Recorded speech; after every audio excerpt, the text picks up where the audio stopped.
বন্ধুরা, তোমরা কেমন আছো? আজ আমি বানাবো ইলিশ মাছের মাথা দিয়ে কচুর শাক।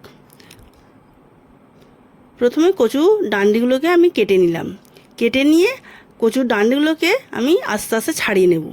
ছাড়িয়ে নিয়ে ছোট ছোট টুকরো করে আমি কচুর ডান্ডিগুলোকে কেটে একটা চুপড়ির মধ্যে রেখে দিলাম। চুপড়ির মধ্যে রাখার পর কচুগুলোকে আমি ভালোভাবে ধুয়ে নিয়েছিলাম। কড়াইয়ের মধ্যে এবার কচু শাকগুলোকে দিয়ে আমি ঢাকা দিলাম আধ ঘন্টার জন্য সিদ্ধ হবার জন্য। সিদ্ধ হয়ে যাওয়ার পরে আমি কচুগুলোকে আমি একটা চুপড়ির মধ্যে জল ঝরার জন্য রেখে দিলাম। দিয়ে কড়াইতে তেল গরম করে আমি ইলিশ মাছের মাথাগুলোকে দিয়ে দিলাম। মাছের তেলটাও ওর সঙ্গে আমি দিয়ে দিলাম। দিয়ে আমি মাছের মাথাগুলোকে একটু এপিট ওপিট করে ভেজে নিচ্ছি। নেওয়ার পরে হালকাভাবে ভাজা হয়ে গেলে আমি মাছের মাথাগুলো তুলে নিলাম। এবার কড়াইতে আমি ওই তেলের মধ্যেই আমি মিডিয়াম সাইজের 3টে পেঁয়াজকে কুচিয়ে রেখেছিলাম।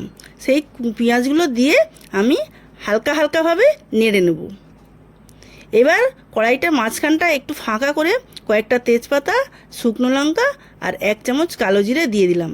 দিয়ে আমি পেঁয়াজটাকে ভালো করে নাড়াচাড়া করে ভেজে নেব। লাল লাল করে ভাজা হয়ে যাওয়ার পরে তারপরে আমি 1 চামচ হলুদ গুঁড়ো, 1 চামচ লঙ্কা গুঁড়ো, 1 চামচ জিরে গুঁড়ো, 1 চামচ ধনিয়া গুঁড়ো, 1 চামচ কালো জিরে বাটা, 1 চামচ রাঁধুনি বাটা আর 2 চামচ আদা রসুন কাঁচা লঙ্কা বাটা দিয়ে আমি মশলাটা ভালো করে ভেজে নিলাম।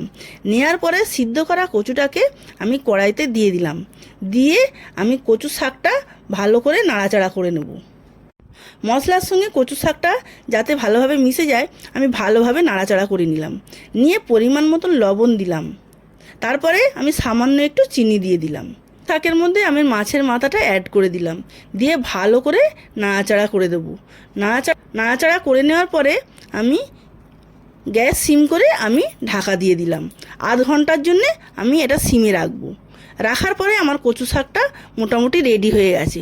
আর একটু নাড়াচাড়া করে নিয়ে আমার কচু শাক তৈরি। বন্ধুরা, সবাই ভালো থাকবেন, লাইক শেয়ার কমেন্ট করবেন। ভিডিওটা ভালো লাগলে অবশ্যই সাবস্ক্রাইব করবেন। নমস্কার।